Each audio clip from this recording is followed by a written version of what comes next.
Guys இது எத்தனை பேர் இதை டேஸ்ட் பண்ணியிருக்கீங்கன்னு சொல்லிட்டு கமெண்ட் பண்ணுங்க மறக்காம. ஸோ நம்ம செய்ய போகிறது மதுரை ஜிகர் தண்டா தான். இதை செய்யறதுமே ஈஸி டு மேக்கிங்.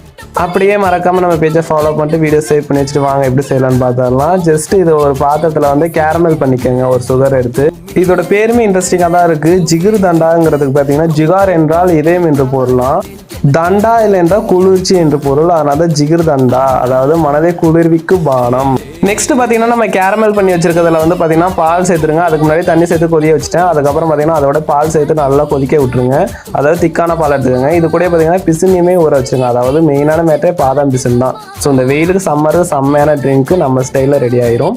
நெக்ஸ்ட் இது எல்லாமே வந்து ஃப்ரிட்ஜில் வச்சுருங்க, நல்லா கூல் டவுன் பண்ணிவிட்டு. அதுக்கப்புறம் இதை எடுத்துட்டு இதை அசம்பிள் பண்ண வேண்டியதான். ஒரு கப் எடுத்துக்கோங்க. அதில் வந்து நம்ம வச்சிருக்கிற பால், அதாவது கேரமல் பாலை சேர்த்துக்கலாம். அதோடய பாதாம் பிசின் சேர்த்துக்கோங்க. இது ரிச்னஸ் ஃப்ளேவருக்காண்டி என்ன பண்ணுறாங்கன்னு பார்த்தீங்கன்னா ஐஸ்கிரீம் சேர்க்குறாங்க. ஸோ ஐஸ்கிரீமே நீங்கள் சேர்த்துக்கலாம், வெனிலா ஃப்ளேவர். இது கடையில் வந்து வாங்கி சேர்த்துக்கோங்க. இந்த மாதிரி டிஃப்ரெண்டான வீடியோஸ் பார்க்குறது நம்ம பேஜை மறக்காம இன்னொரு வாட்டி ஃபாலோ பண்ணிக்கோங்க. நெக்ஸ்ட் வீடியோவில் பார்க்கலாம்.